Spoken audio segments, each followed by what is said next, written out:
Welcome back to Noodle On with Noel. I am Noel the Noodle, and I am your host. And I, first of all, want to say, thank you so much.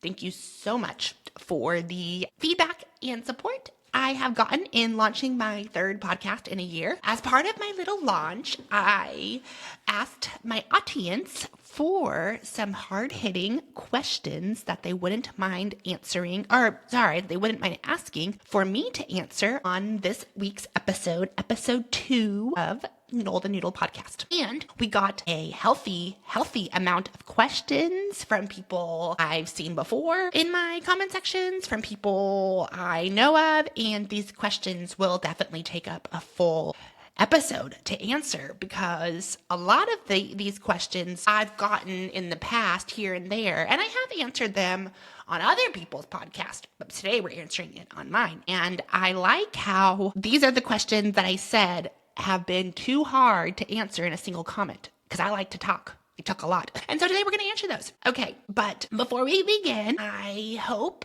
everyone's finding it easy to find my podcast. I made a whole website, which these days with so many people starting podcasts, wow, there's a lot of resources. It's like so easy. They streamline this like crazy. You do need to know, I guess you need to know what to do with your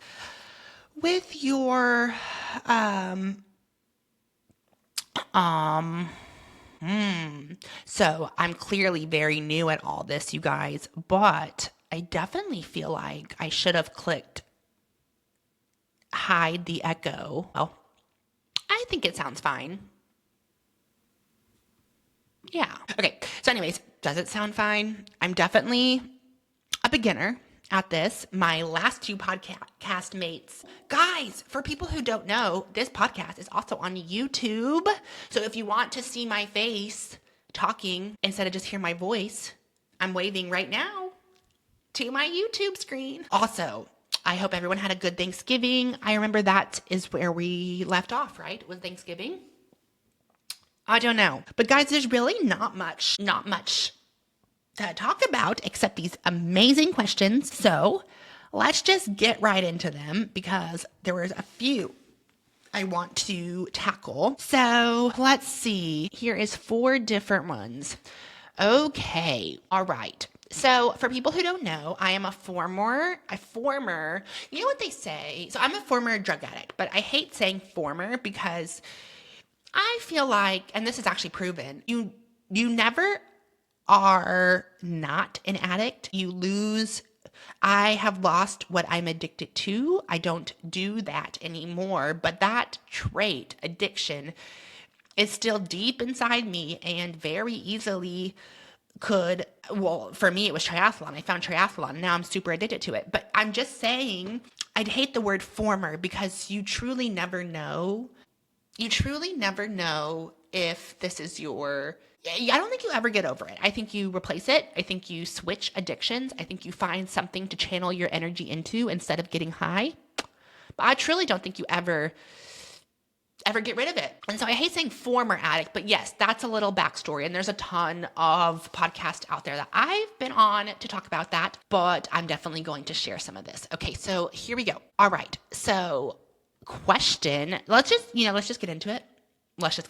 Here's a lighthearted one. Placid Pirate.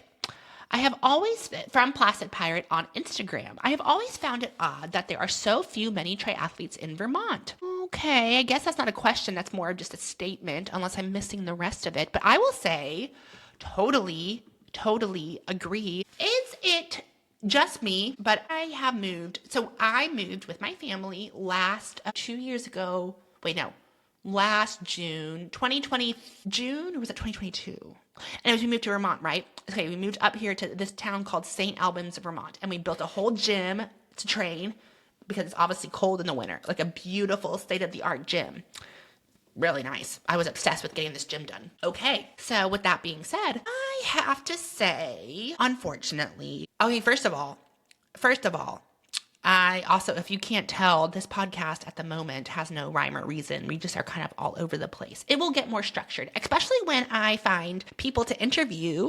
If you want to be interviewed and be a guest on the show, reach out. I want guests. I want a ton of guests. Okay, back to what I was saying. Well, because this speaker was $400, although I got it for free. Shout out to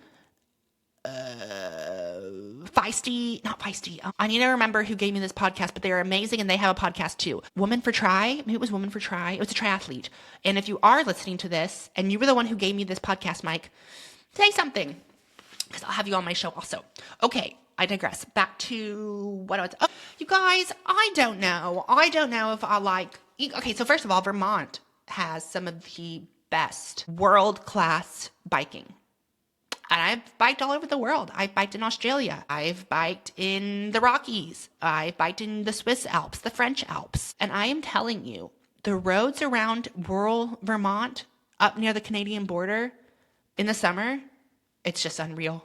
Just unreal. Amazing gas station stops, which I love my gas station stops, but they're not just gas stations. They're like, all of them have like a bakery in the back who make homemade sandwiches.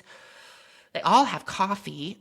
It's so European, but it's not even European because here, I mean, the roads are big, massive. You pass, I mean, I can go for 40 miles without seeing a single car in this like beautiful, lush green. There's rivers, there's like barns, there's horses. It's just amazing. I have never felt so at one. Is that the right word? Not at one. I've never felt so into the land. Was that the right word either? I just feel so connected with the biking here. I think if you are in the USA and in the summer, I guess only in the summer, come up to Vermont to bike. It's absolutely unreal. Just unreal. Unreal biking. Okay, so, but you're right. There is a serious lack of triathletes here. But you know what? There might also be a lack of a lot of stuff here because I haven't met anyone. My whole life is training, social media, and then traveling. And if you don't have, this would be a great podcast topic to talk about, is why is it so hard to make friends as an adult? That is a good, because I do have friends. They're all over the world, and none of them are local. Not one. Not one's local. But if you don't have a 9 to 5, I take that back. Shout out to Liam. Liam, my swimming buddy. I have a buddy here who's a really good swimmer. His name's Liam. Maybe he'll listen to this. I doubt it. But I have a swimming buddy here. It was really nice to find a swimming buddy. I think I think humans were meant, I guess adult friendships were meant to be found on, were intended to be formed with like-minded. Anyways, he's like-minded. He likes swimming. He likes adventuring. He's a caver. And I'm going to tell him he's mentioned in this episode at the 9.5-minute mark. Okay, so let me get comfortable while we answer some more of these bad boys. Why haven't you done just a marathon yet? I feel like you'd kill it. Okay, well, first of all, that's from Tar Heel 7. And actually, Tar Heel, it's so interesting because guys who also, you know what? I feel like everyone listening to this knows who I am because I don't want to like give a whole story, a recap. And I'm a triathlete, and since COVID, in the last 5 years, I've done 12 full distance Ironmans. I have not, which means I've done 12 marathons basically, but I've never done an open marathon. And when we talk about open marathons, we are talking about an Ironman marathon is when you swim, bike, then run. You do a triathlon. But an open marathon is, what is an open marathon? It's just when you do just the marathon. There's no swimming or biking before it. And I am so beyond motivated to see what I can do in an open marathon and kind of take a big step back from Ironman and see what I can do with an open marathon because it's such a different ball game.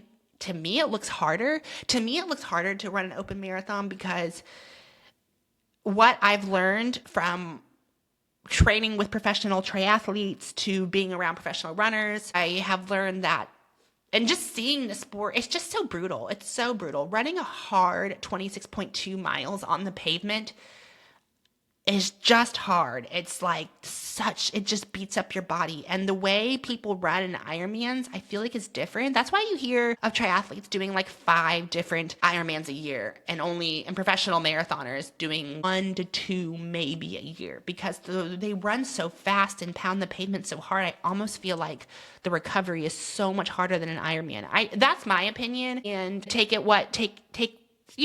that's my opinion. I do think it's so hard on your body to run a hard 26.2 miles rather than shuffle kind of at a pretty comfortable-ish pace for an Ironman. And anyways, all that being said, long story short, I would absolutely love to do an open marathon. And in fact, if I were to do it, I would try to get into one of the world marathon majors, because New York's on my bucket list. New York is absolutely I've been to New York City, but to actually do the New York City Marathon, I think out of all of them, that's number one. And I've been to New York quite a bit, but to run around all 5 boroughs and like the energy, and to hear about, like, I need to make sure I can hire someone to get an e-bike on the course and film me the whole time. That would be so cool if that happened.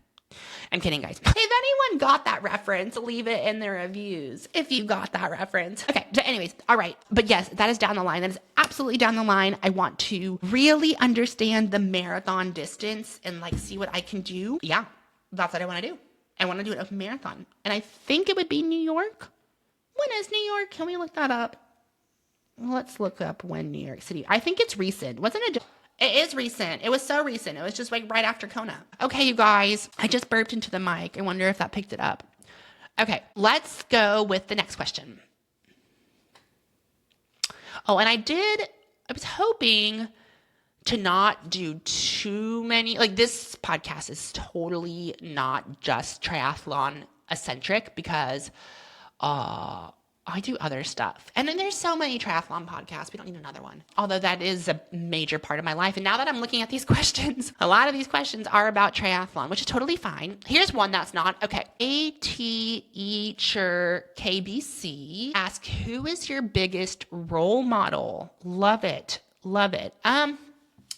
Ooh, that's actually such a good question, and one I haven't really thought of.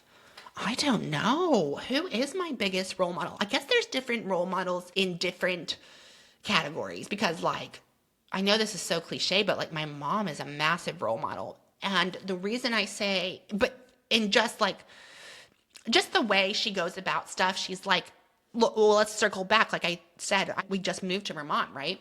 Last year. And she already has a whole network of people. Just boom. Completely effortless. She has like a jewelry class she goes to. She goes on walks with friends. This town has less than 6,000 people. We don't even we have no neighbors that we do, but like, and she just already found people to go walk with, to go ride with. She has like, she's a part of the board of like City Hall or something. She goes to like meetings she just always has something. She's found something. That's just so cool. That's such a unique ability to like integrate, integrate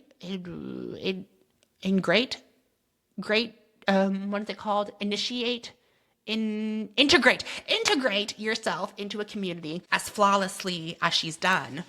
That's such a cool, and just the way she's just tough. You know, my mom actually looks like here. You asked if she would come on the podcast as a guest, and someone else asked if my parents could come on the podcast as a guest, and I would love my mom to, because, yeah, I love her too, because she raised twins. She raised twins when, actually, this is my voice. I'm allowed to say what I want to say. This podcast is mine. And recently, I posted a video of me and my twins celebrating our 30th birthday with my mom, because my mom had twins on her birthday. She had us. And a lot of the comments, which I know you're supposed to ignore Instagram comments. It's crazy how crazy Instagram is, how volatile it is compared to TikTok. TikTok's so nice. I love my people there. And then I move over to Instagram, and one viral video, and we got some of the nastiest comments I've ever seen. Referring to this post of me and my twins celebrating our birthday, I wanted to say, there's a lot of people who commented, oh, your mom, she must be sad and depressed. She raised 2 failures. First of all, bitch, how is a doctor a failure? I don't think you can say that in the same sentence. a literal doctor. My twin's a doctor. And I am a triathlete who travels the world for a living. I don't think I've done half as much work as my twin has because I've seen firsthand how hard medical school is. And Jesus, yeah, that is wild. I think that's something to be said. I think there's something to be said about how you look at, like, that's not a failure, okay? Specifically referring to, like, 3 specific comments. Where are we at with this? Okay, so how did you get, if you had to stop doing, let's see another one. Ooh, okay, so there's a lot of questions it looks like referring to how, so yeah, I guess well, I was actually going to have a whole episode about this, the weight loss episode. But yes, since November 11th, I've lost 21 pounds. And someone asked, staying fueled enough for performances whilst in a calorie deficit. And I want to say, I actually have not been staying fueled enough for performance because I have no performance I have nothing planned, really. I have no triathlon planned in the near coming future because I am on my second femoral neck stress reaction of the 2024 season. I have had both hips. I've had a femoral neck stress reaction, which is considered a bone stress injury from running too much. And it's now my second one. So long story short, second of the year. So long story short, I actually I was in a calorie deficit to lose the weight that I had gained from the first injury. And now that I have it again, I just won off. And the reason I'm talking about the weight is because I'm not fueling enough, meaning I do think I would absolutely be underfueled and bonking and low energy if I went on if I did full-time Ironman training right now, like 5 to 6 hour bike rides, 5K swims, 18 to 20 mile runs. I'm not fueled enough at all for that, but we will build back to that after I lost the weight. And I want to point out to everyone what I did. And I actually made my physical therapist quite upset because I definitely shared misinformation on the internet by saying I think my stress reaction was caused by being overweight, being heavier than I have been in the past. And that is misinformation. I don't think being heavier had to do with my stress reaction. With that being said, I do already immediately feel 10 times better, 21 pounds lighter. And I definitely don't ever see myself gaining that much weight again. That was because I've now been through a weight loss cycle twice. The first time was very significant. I lost 58 pounds in 3 months or 3 weeks? No, 3 months. In 3 months, I lost 58 pounds. And now in 1 month, I've lost 21 pounds, or a little over a month. So I know how to do this. I do know how to do this. But last time, this summer, when I got injured, the first femoral neck injury, speaking of being hungry, I am starving. I'm absolutely starving. Guys, everyone asked about my app. It's called MyFitnessPal. And I do the paid version because you can eat something from like the gas station or like peanuts or something. And if it has a barcode, if any of it has a barcode, you can scan it. Boom, instantly goes into your app. How crazy is that? It instantly goes into it. So I think that's really cool. It also like knows the serving. The only barcodes it hasn't found is like random wine bottles. Yeah, it hasn't found some of those barcodes. But I'm shocked at some of the barcodes it knows about. Because when I started using it, I was in Melbourne, Australia. Melbourne. Australians call it Melbourne. And it's crazy how, wow, it just found some random treat. It knows about it. So this whole database is worth this. Anyways, I use MyFitnessPal. And I'm trying to get 1,700 calories base goal a day, which is not very much. Okay, so where are we? How do you turn your life around? Ooh, that's a big one. And what's your race schedule for 2025? I don't have a race schedule yet, but I do think my A goal will be Ironman Japan in September. It's like 39 weeks or something till Ironman Japan. How cool is that to say? And every time I put it out there, I jinx it, but there's no pro field. as far as I know. And when there's no pro field at an Ironman triathlon, an age grouper like myself or someone faster is going to get to break the tape. Yes, family, we get to break the tape. Meaning you get to run down the finisher chute first and hold up the banner. And it's my dream. Before I retire from triathlon, I want to do that. I don't care what race. I don't care what distance. I just want to hold the banner. I've only done it a few times. No. I take it back. I do care. I want it to be an Ironman. I want it to be a full distance Ironman. I want to win a full distance Ironman. I just want to. So, yeah. That is where that is. And I want to go back to Busselton. I would like to do Ironman Western Australia. It almost feels like a second home there. Absolutely love Ironman Western Australia. And I would like to do that again. Other than that, I have nothing planned. I would love to do an open marathon as previously discussed. Absolutely love it. Okay, you guys. So here we go. So let's do... Okay. Guest speaker. That was already, how did you get into racing? Actually, here's a great question. How did I get into racing from GEIBCLARISE? Geeb Clarice? How did I get into racing? Okay, so yeah, how did I get into racing? Well, let's go back to when I was 20, and it actually has to do with weight loss. It actually has to do with my first round of weight loss. I started running, and I became addicted and obsessed with running. And this was in my 3 months of doing, it was like 3 months. In 3 months, I lost 58 pounds. I went from 198 to 139. I know it's a lot of numbers I'm throwing out here, but stick with me. So I did that by literally doing nothing, but I became obsessed. I ate salad. I literally lived off of salad and grilled chicken breast for like 3 months straight. Salad, fruit, and grilled chicken breast. I ate no carbs or no like starch. I ate no bread. I ate vegetables, fruit, and salad. All right, vegetables, fruit, and chicken breast. That's it for 3 months. But along with that, I started going from zero base, to, I remember it was like, I ran around the block and I absolutely loved it.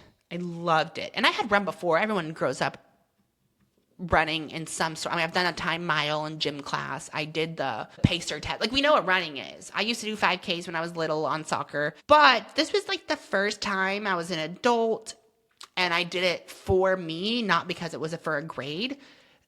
And I ran around the block. I could barely make it around the block. And I was 198 pounds. I was still smoking cigarettes at the time. Was fresh off of detox and sober. Had no aspirations. Zero aspirations, really, in life. Was just going to try to stay sober. But I hate it. Absolutely hate it how I looked. I just did not like. This is so cliche, but there is this pair of jeans. Oh, this is so cliche. Or is it cliche? I don't even know. There is this pair of jeans I used to travel all over the world with. We went on all our little vacations with them. I bungee jumped in New Zealand with them. I bungee jumped in South Africa with these jeans. I loved these jeans. And one day, this is a decade ago now, I put on these jeans and the button did not clasp. And that was like, ugh. That was a gut check. I was like, oh my God, are you bigger than your favorite pair of jeans? And I was. I didn't fit in them anymore.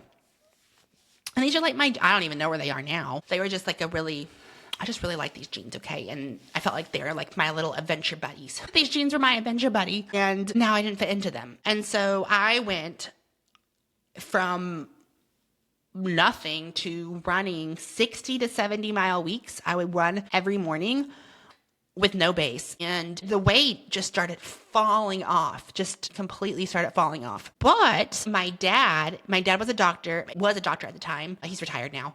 And both my mom and dad had been in sports. My mom was a very successful triathlete.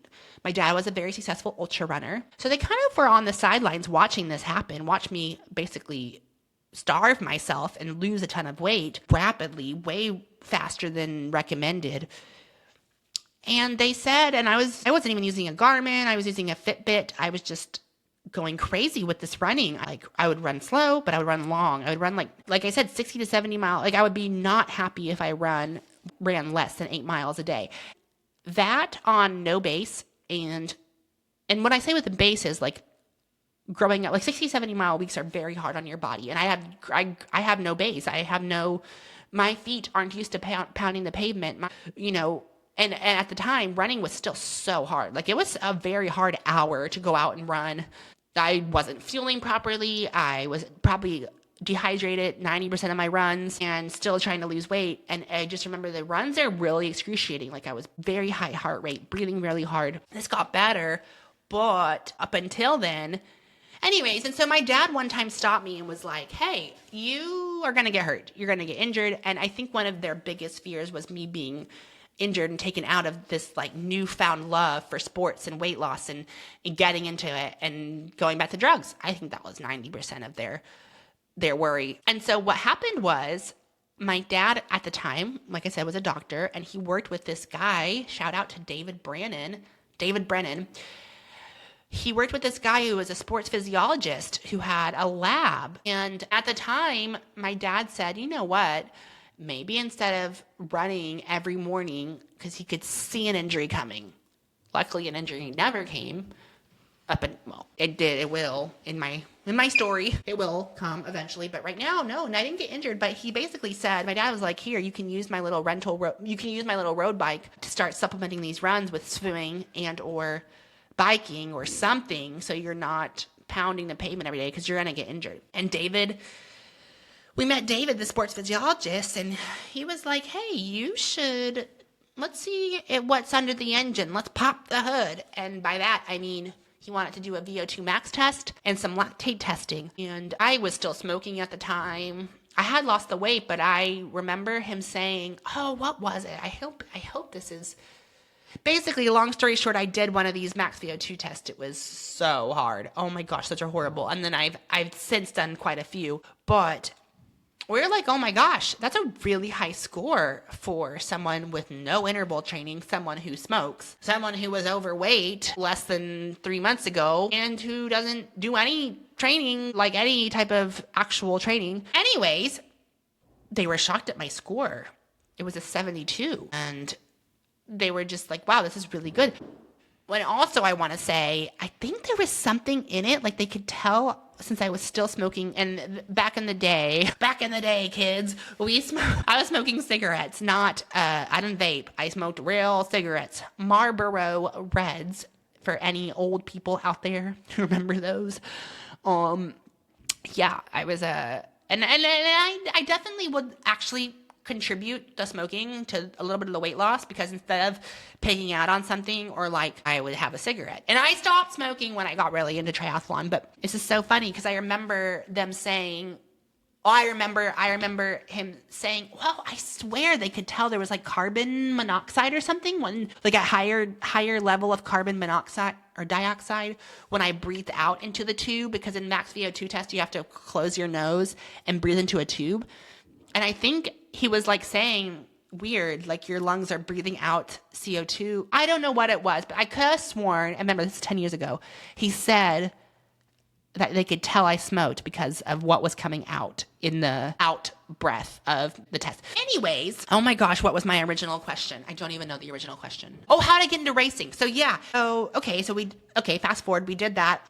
Yeah, so they said, wow, you're really kind of good at that. Like, you might have a little bit of a future, a little bit of a potential in endurance sports. And I was like, well, I have good genes from my parents. And then after this little trip to the lab, I would call that a canon event, because we went to the lab and I'm kind of like, oh my gosh, there's a whole new world of like exercising and like science. And like, this is so cool that I could maybe be kind of good at this stuff. And then we discovered down the line, an hour and a half away, at Guthrie, Oklahoma, there was a triathlon, and I had been now in the pool a little bit because I actually swam 1 year competitively in 8th grade. Yeah, 1 year competitively.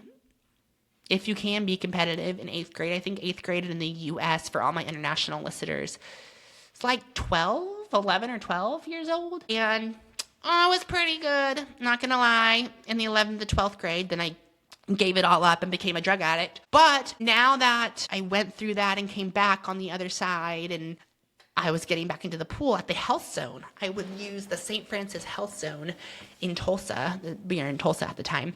And I would swim 30 laps a day after either running or biking or lifting weights. And I was like doing kind of out of nowhere, doing all three of these sports, swimming, biking, running, and we found a triathlon. And it was like 90 minutes away. It was down the road from Tulsa in a little town called Guthrie, Oklahoma. The first Capital Triathlon. It was my first triathlon since I was like 4. I think I did a little Conway Kids one when I was 4 or something, or 5. Anyways, went out to Guthrie, Oklahoma. It was so hot. It was like 110 degrees and humid. And I signed up for the sprint triathlon. I used my dad's road bike, and it was a little local event. I was on the sprint distance, not doing the Olympic distance. And it was crazy because it's just a whole new world. Just absolutely, wow. What's a triathlon transition? What are those? What are these big old fancy aero helmets? Just a whole new, wow, this is cool. And I did the race, and it was, what was it? Yeah, I did the race. It was just a sprint triathlon, but I remember vividly being first out of the water, my first ever triathlon. And I was first out of the water for this sprint triathlon, for the sprint distance. And I was like, oh my gosh, I'm leading this whole race. It was pretty cool. I had never done a triathlon, and I basically just got back into swimming. The fact that I was first out of the water, leading this little race, when you are first out of the water, specifically at a triathlon event, this has happened quite a bit to me now, but it's really cool because people love the first out of the water. It's just, the spectators, they've been watching splashing around in the whole field in the lake for 30, 40, now up to 55 minutes. Anyways, that first person who gets out of the water, it's very cool to them to see, I think. I think they love seeing that first person. At least I think so. The energy is so, they love seeing the first transition. It's just a cool little, if you can ever be first out of the water at some event, do it, because it's very cool. They really love, the people love it. Anyways, and so I was first out of the water, but then I got to the transition area, and completely lost my bike. Had no idea where I racked it. And this was a tiny little race too. There wasn't that many bikes, but I remember spending like 7 minutes in transition. I remember 7 minutes because it said it. I was looking at all my times, and I was like, 7 minutes? And there was people who had transitioned in like 30 seconds from the swim to the bike. And like 30 seconds. And mine said 7 minutes because I could not find my bike. I could not find where I put my bike. And I will never forget, that was my biggest first piece of advice on some of the interviews I've done in the past. And there I was saying, my biggest piece of advice for new triathletes is know where you put your stuff in transition. Because I actually had a solid lead, and I was running around up and down looking for my little bike. It was my dad's bike at the time. And it was great. It blended in very well. And I'm watching everyone I just outswam come into transition, get their bike, and leave and pass me. And I was down to like 50th place by the time I got my bike. By the time I located my bike, and that was just funny because I remember being in transition screaming, where is it? This is so crazy. I was out first. How cool would that have been to actually keep going, keep leading? But I ended up coming in third or 4th overall. After absolutely, it was the hardest thing. My gosh, it was so hard. A triathlon, my first triathlon. Running after the bike was such a sensation. It was such a sensation. It's so hard. It's just a hard sport. And I'm like, oh my God, I cannot believe these people are doing double that distance. Referring to the people doing the Olympic distance, which is double the sprint. But I was like, I can't imagine having to go back out for a lap. Anyways, I was hooked. I was immediately hooked. And actually, a funny story I'll never forget, on the way back from this triathlon, at the gas station, after doing really well, feeling really athletic, I had a cigarette. And I'll never forget sitting at the gas station having that cigarette. My dad's like, this is so counterintuitive. You just did so good at your first triathlon, and you're getting into this new phase. And I was out there having a cigarette, no other person. It was just so Oklahoma. It was just so. And actually, fun fact, later that year, I think it was even less than 2 weeks later, we were doing a big family trip. We always go on a big family trip. And that year specifically, I'll never forget, it was to Dubai and then to South Africa. And outside the Dallas-Fort Worth airport, it was literally like 2 weeks after that triathlon. Outside the Dallas airport, I knew we were about to get onto it was like a 15-and-a-half-hour flight from Dallas, Fort Worth to Dubai. I was outside the airport and I had my last cigarettes. I didn't know we were going to talk about cigarettes this much, but this definitely is kind of a little bit of a big part of the story. I had a cigarette. My mom was there with me and she's like, this is it. And I was like, yeah, this is it. Cause I knew I wanted to quit. I knew I did not want to be on cigarettes. I knew at the time, 10 years ago, cigarettes were very bad. Well, I guess they're still bad, but now everyone vapes. But I said to myself, I don't want to be a 40-year-old, 50-year-old smoker. It's going to ruin everything. It's ruining my hair, my skin. It smells bad. It's gross. It's tacky. And I had my last cigarette. My last one, and threw the pack away, because once you go into the airport and you have 14 hours to fly to Dubai, there's no more smoking. And that was the last time I ever touched a cigarette, was that day. So it was funny because I always remember having a cigarette after my first triathlon because I was still currently a smoker. And it felt so weird. The last thing you want, friends, in your lungs after like exercising them is a bunch of smoke. You don't want smoke in your lungs. And we threw it away, and I don't even ever remember it being that bad. I was so distracted with the fact that we're going on this crazy trip, and I really didn't even think about it once. I don't think I did. Yeah, but that was it. That was my last cigarette in my whole life. It is weird when you are nicotine is extremely addicting. Nicotine is so addicting. It's like this little thing I think it creates its own pathways in your brain. I actually don't know the science behind it. I actually know a little bit. Nicotine like makes its own pathways in your brain or something. So that's why with the level of nicotine these vapes have these days, these vapes. And originally, everyone remember, vaping was supposed to get kids and people. Vaping was only to get people off of cigarettes. Now it's just people just start vaping. And I can't imagine trying to quit vaping these days with how much nicotine's in it. Well, it's going to be really hard for people trying to quit. But it's good. You guys should quit vaping. Vaping's not good. So anyways, later that summer, so we went to Dubai, went to South Africa. Later that summer, we found the next distance up, the Olympic distance, which is the standard triathlon distance. And we signed up for it. It would be my second one of the year and my first one at that distance. And it was called It was called Toadsuck. It was called Toadsuck Triathlon outside of Conway, Arkansas, in a little town called Toadsuck, Arkansas. Yep, Toadsuck Triathlon. And I did it 3 years in a row. So we came back. I was fresh off my fun summer trip with my family, and this was in Arkansas, and I still used my dad's road bike. Is all I had, but we put aero bars on it. We put little clip-on aero bars, and this time I had not a tri-suit yet. I was still using a Speedo, but I won it. I freaking won it. I won Toadsuck Triathlon 2016, 2015 or something like that, and I was hooked. I had done 2 triathlons that year. I absolutely loved the training. I just loved like how you could be. I think what was cool to me was like I could be swimming in the morning and then be out on my bike later that day, and like just loved the variety of it. I absolutely loved. I just loved it. I loved triathlon, and then I became absolutely obsessed, hooked.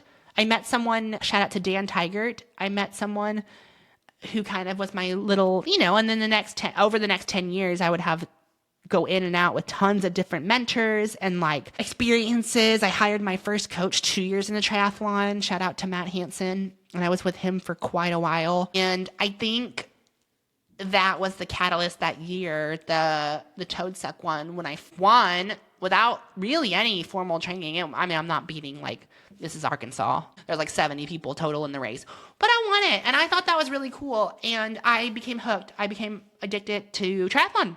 I wanted to learn everything about it. I watched videos. I looked up what aero bars are. I just became that. My whole life was triathlon. It was so, I look at it nowadays, like looking back, I look at how I see myself like how new it was and how exciting and how like wide-eyed I was about everything. Like, oh my gosh, that's so cool that you have this.